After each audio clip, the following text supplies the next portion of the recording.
अजान में क्या बोला जाता है? अजान चूंकि आप लोगों को केवल हिंदी आती है, उर्दू नहीं आती, तो आप लोगों ने कभी कोशिश नहीं किया होगा, लेकिन एक बार कोशिश करो कि अजान में बोला क्या जाता है।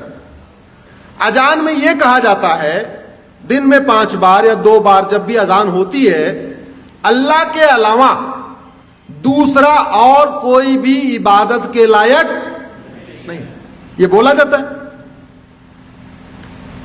इस्लाम में अल्लाह के अलावा, खुदा के अलावा और किसी की भी इबादत करना हराम है, बोला जाता है। मदरसों में सिखाया जाता है, कुरान में लिखा है, हदीसों में लिखा हुआ है।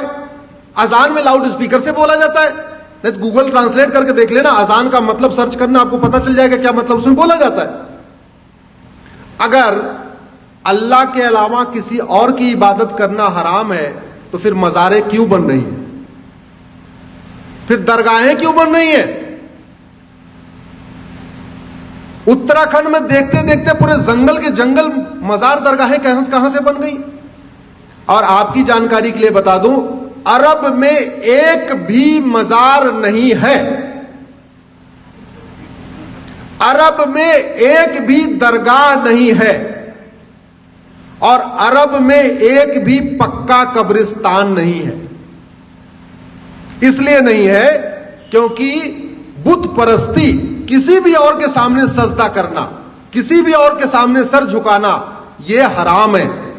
अब मजार में लोग सर झुकाते हैं कि नहीं, दरगाह में झुकाते हैं कि नहीं, तो सब सवाल यह बनता है, जो कुरान अरब में है वही कुरान उत्तराखंड में है, वही कुरान हिमाचल में है, तो वहां अगर मजार हराम है तो भारत में हलाल कैसे हो गई?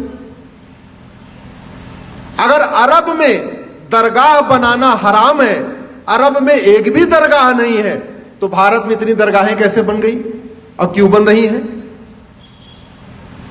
अगर अरब में एक भी पक्का कब्रिस्तान नहीं है, यह भी आपको जानकारी के लिए बता रहा हूं, बड़े बड़े शेख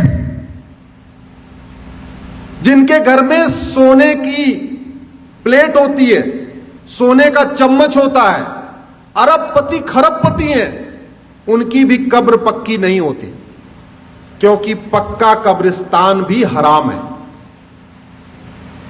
अब सवाल यह बनता है, कुरान वही, हदीस वही, अगर अरब में पक्का कब्रिस्तान हराम है तो भारत में वो जायज कैसे हो गया?